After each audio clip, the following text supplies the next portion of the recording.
The roadside diner, nestled at the edge of a sprawling highway, was a hotspot for rough conversations, loud laughs, and the metallic growl of motorcycle engines. The late afternoon sun spilled across the cracked parking lot, illuminating a row of gleaming bikes, their chrome accents flashing like polished armor. Inside, the atmosphere was dense with cigarette smoke, the scent of fried food, and the unmistakable hum of tension. Regulars filled the booths and bar stools, their chatter blending into a steady din punctuated by the occasional burst of laughter. The biker gang sat at the heart of it all, their leather jackets emblazoned with insignias that spoke of dominance and unspoken rules. Their leader, a towering figure with a scar stretching across his cheek, leaned back in his chair, his presence commanding even in stillness. The gang's dominance in this space wasn't just visual, it was a palpable force. Eyes averted as they entered, laughs grew quieter in their presence, and the staff moved quickly to meet their demands. They were a group that thrived on power and intimidation, their leader's unspoken word enough to enforce order or chaos. The door creaked open, and a hush fell across the room, as though the entire diner inhaled at once. A black woman stepped inside, her strides confident yet unassuming. She carried herself with a quiet elegance, her sharp blazer and sleek trousers contrasting starkly with the rugged denim and leather that dominated the room. A laptop bag hung over her shoulder, hinting at a professional purpose. Perhaps she was a traveler passing through, or a local stopping for a meal between errands. Either way, her arrival disrupted the unspoken balance of the space. She scanned the room, her gaze unwavering despite the weight of multiple eyes on her. The gang leader, seated at the largest table, straightened slightly, his smirk curling like a predator sizing up its prey. His gang followed his gaze, their chuckles low but unmistakably mocking. The woman, unfazed, walked toward the counter, placing her bag on a nearby stool and ordering a coffee in a clear, steady voice. The leader leaned toward one of his men, whispering something that sent ripples of laughter through the table. His words were quiet, but carried a venom that turned heads. "She sure doesn't know where she's walked into," he muttered, loud enough for her to catch, but subtle enough to feign plausible deniability. His gang chuckled in agreement, their voices dipping into exaggerated accents and murmurs that carried mocking tones. The woman remained calm, her focus on her coffee as the tension in the diner thickened. A waitress, her hands trembling slightly, slid the coffee across the counter, her eyes darting nervously between the gang and the woman. The leader rose from his chair, his boots thudding against the worn linoleum floor as he sauntered toward the counter. The gang fell silent, their attention rapt as the inevitable confrontation took shape. "Lost, sweetheart?" he asked, his tone laced with faux politeness, his smirk widening as he leaned against the counter. "This isn't exactly the place for people like you." The room seemed to freeze. Patrons glanced between the two, some with concern, others with muted curiosity. The woman raised her eyes to meet his, her calm expression unbroken. "I'm exactly where I need to be," she replied, her voice steady and unyielding. "But thanks for your concern." Her composure seemed to throw him off momentarily, but he quickly recovered, his smirk hardening. "Brave words," he said, his voice carrying the undercurrent of a challenge. "You see, around here, we look after our own. Outsiders don't get to stroll in like they own the place." The gang chuckled again, emboldened by their leader's words. The tension became suffocating as the leader took a step closer, invading her personal space. Yet she didn't flinch. Instead, she took a deliberate sip of her coffee, her movements precise and measured. Her calm seemed to ignite his irritation, the smirk on his face faltering. "Got a name?" he pressed, his voice dripping with disdain. She placed the coffee cup down gently and met his gaze directly. "Names don't matter to people who've already decided what they think of you," she said, her words cutting through the room like a blade. The quiet strength in her voice sent a ripple of unease through the onlookers, even the gang members shifting slightly in their seats. The leader's jaw tightened, and for a moment it seemed like he might lash out. But her unwavering gaze seemed to hold him in place, forcing him to confront the fact that she wasn't backing down.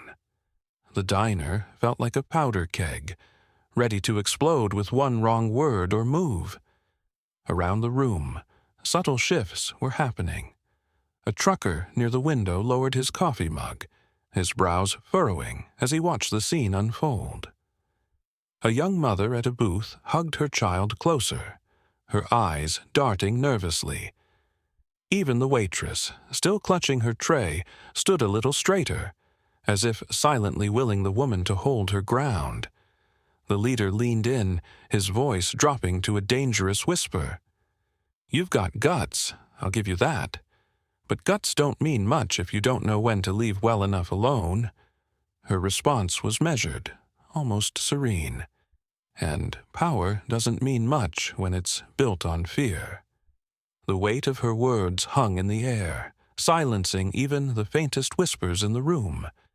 The leader froze, his smirk gone, replaced by something closer to uncertainty. For the first time, the balance of power in the room shifted, and the once overbearing atmosphere began to crack under the strength of her quiet defiance. She had always been a fighter, in every sense of the word. The black woman who walked into that diner was no stranger to resilience. Her life had been shaped by a series of battles, some fought in the open, others waged quietly within the confines of a world that underestimated her strength. Growing up in a tough neighborhood, she had learned early on that survival required grit and determination. But her story was not one of mere survival. It was a story of thriving against the odds. Her journey began as a young girl with a fierce sense of justice. She had been the type to step in when others were bullied, the one who stood tall, even when the weight of prejudice threatened to knock her down. As she grew older, her resolve only deepened. She pursued martial arts, not just as a sport, but as a discipline that taught her control, focus, and the importance of standing her ground. Later, she served in the military, a choice that further honed her skills and fortified her unyielding spirit. She had faced adversity there, too, dealing with systemic racism and skepticism about her capabilities. But every challenge only strengthened her resolve. Her return to civilian life was marked by a commitment to uplifting her community. She became a mentor to young women, teaching them self-defense and self-respect. She spoke out against injustice, organizing events and advocating for equality. Her confidence and poise were the product of years of pushing back against the biases that sought to diminish her. She carried herself with an air of unshakable certainty, a force that was as inspiring as it was intimidating to those who underestimated her. On the other hand, the biker gang leader was the embodiment of unchecked power wielded through fear. His reign over the gang was rooted in his ability to intimidate and manipulate. He was a man who thrived on control, using his imposing presence and sharp tongue to keep others in line. Prejudice was a tool he wielded with precision, often targeting those he deemed weaker or unworthy. To him, the world was divided into those who deserved respect and those who did not. And his narrow, hateful worldview dictated who fell into which category. His leadership was not without cracks. While the gang outwardly supported him, there were murmurs of discontent among the ranks. Some members resented his heavy-handed methods, feeling stifled by his authoritarian rule. Others grew weary of his constant need to assert dominance, recognizing that his behavior often put them at unnecessary risk. But fear kept them silent. To challenge him was to risk his wrath, a prospect few were willing to face. When the woman entered the diner that day, the leader saw her not as an individual, but as a target. She was, in his mind, someone who didn't belong, someone he could use to reinforce his dominance in front of his gang. What he failed to recognize, however, was the depth of her strength.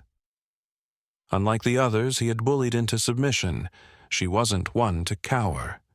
Her life had prepared her for moments like this, and while he saw her as an easy target, she was far from it.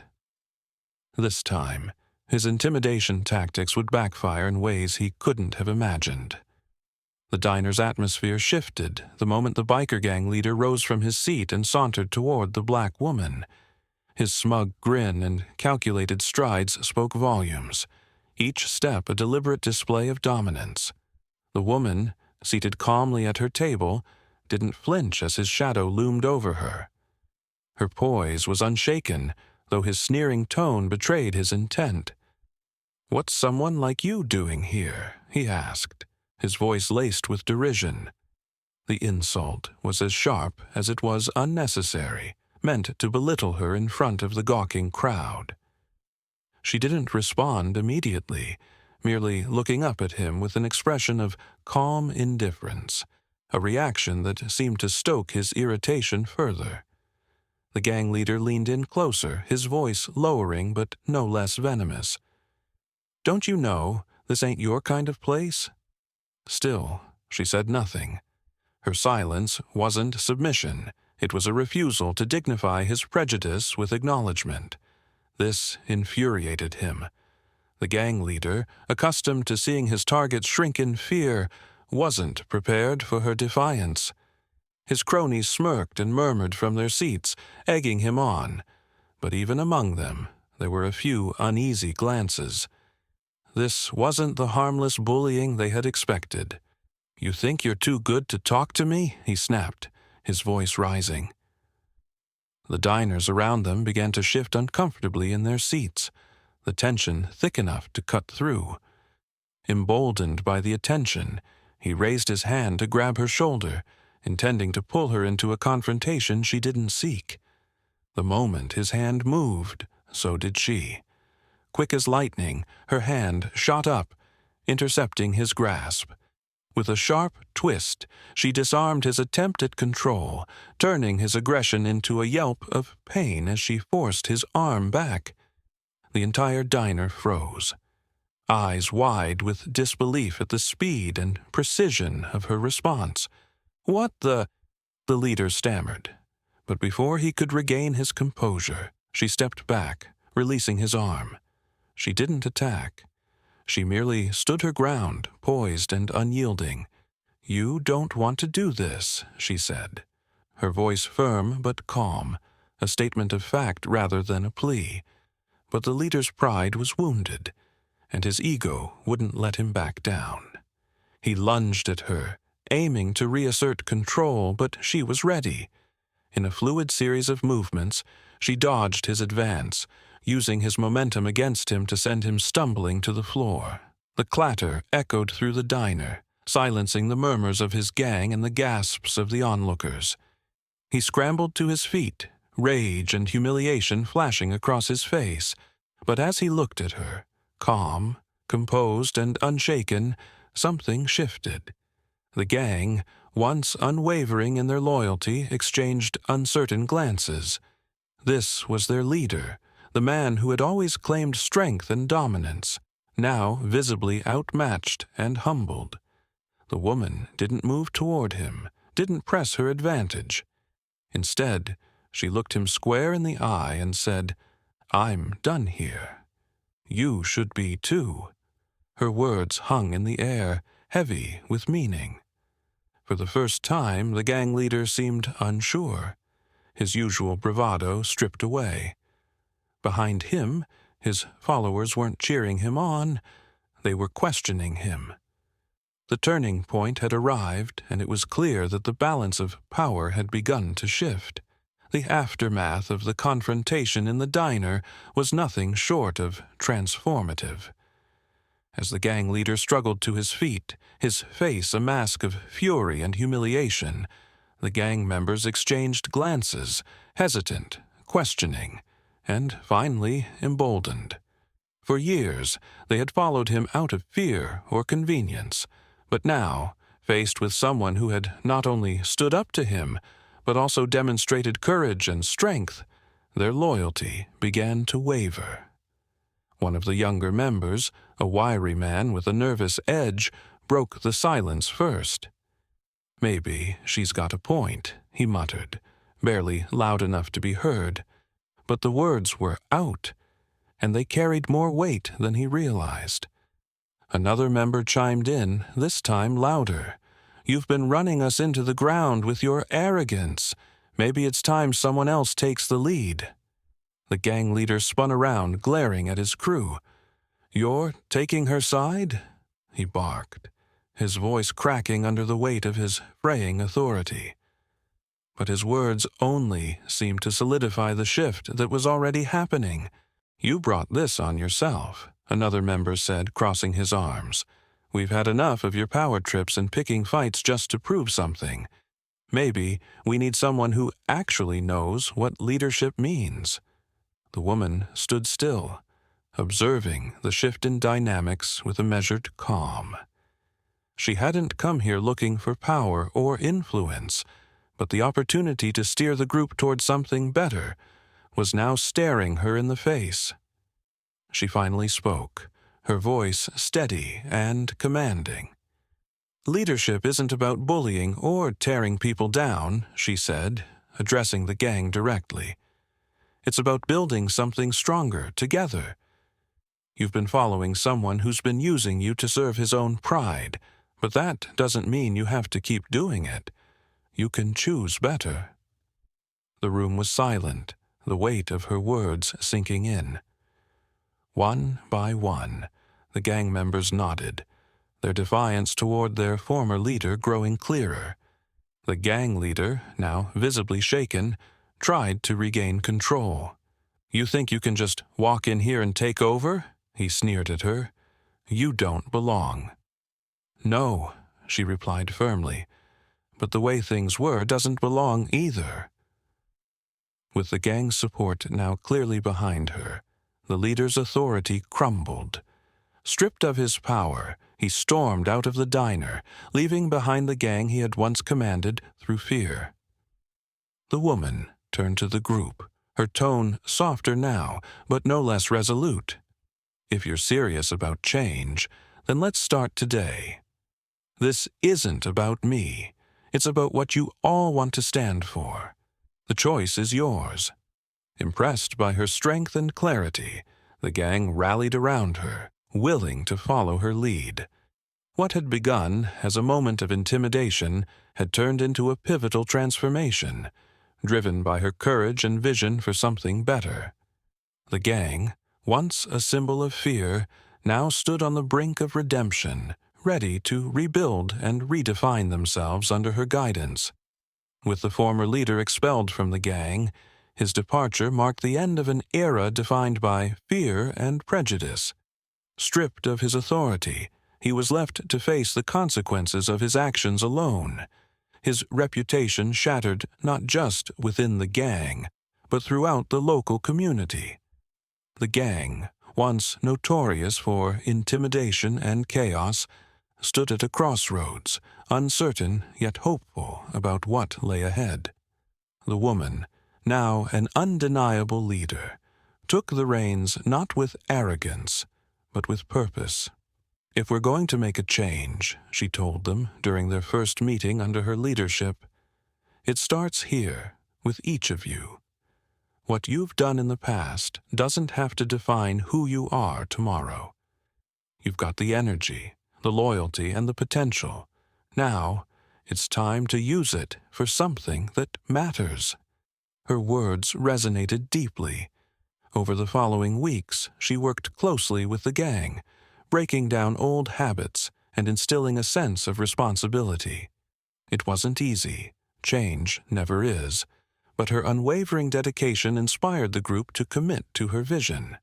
Together, they began to channel their energy into positive causes, starting small but aiming high. One of their first initiatives was a community cleanup project. Wearing their leather jackets not as symbols of intimidation, but as uniforms of transformation, they picked up trash, painted over graffiti, and repaired broken fences in neglected neighborhoods. At first, locals watched warily, unsure whether to trust the sudden change. But as the gang's efforts became consistent, skepticism turned into cautious appreciation. The woman's leadership extended beyond action.